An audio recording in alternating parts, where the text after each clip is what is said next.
প্রশ্ন করা পর্যন্ত এখনো ঠিক আছে, এখন পর্যন্ত জানি না আর 1 ঘন্টা পর কি হবে।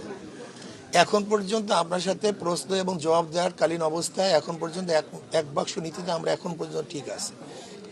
যদি কেউ মুনাফিকি না করে, অতি উৎসাহী না হয়, লুবি না হয়, ক্ষমতার পাগল না হয়, ইসলামকে ক্ষমতায় নিতে চায়, তাহলে এখন পর্যন্ত ঠিক থাকবে। কারণ এক বাক্স নীতিটা তো আসলে পীর সাহেব চরমনে ঘোষণা করেছেন, এর আগে তো কেউ ঘোষণা করেন। এখানে একটা অনেকে প্রশ্ন করে জামাতের কাছে আমরা সিট চাই, জামাতের সিট চাবো কেন? আমরা কি জোট করছি কারোর সাথে জমুকের সাথে সিট চাবো? এটা সাংবাদিকরা কিন্তু এটা মারাত্মক ভুল করতেছেন আপনারা। কিন্তু জামাতের কাছে আমরা কেন সিট চাবো? এই নীতি তো আমরা দাঁড় করছি, যে এক বাক্সর নীতি বাংলাদেশে প্রথম কে ঘোষণা করছে? ইসলামী আন্দোলন বাংলাদেশ।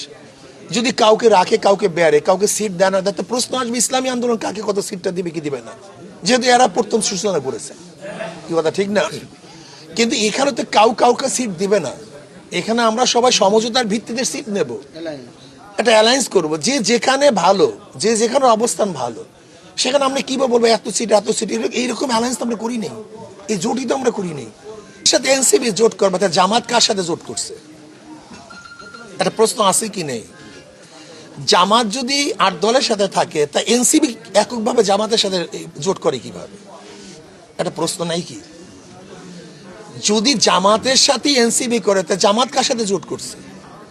এখানে প্রশ্ন হতে পারে যে এনসিপি 8 দলের সাথে আসবে কি আসবে না। কিন্তু দেখেন আমাদের প্রশ্নগুলি, আমাদের বক্তব্যগুলি কেমন যেন এদিক ওদিকে চলে যাচ্ছে। কেন? তারেক সাহেব আগে ছিলেন না দেশে? তিনি কি আগে দেশে ছিলেন, নেতৃত্ব প্রদান করেন নেই? সে আবার নতুন কি? হয়তোবা এতদিন পর্যন্ত তার সংগঠনকে গুছাতে পারেন না, হয়তোবা তার সংগঠনকে কিছু গুছাতে পারেন, কিছু শৃঙ্খলাবদ্ধ করতে পারেন, যে এটা একেবারে বিশৃঙ্খল হয়ে গেছিল।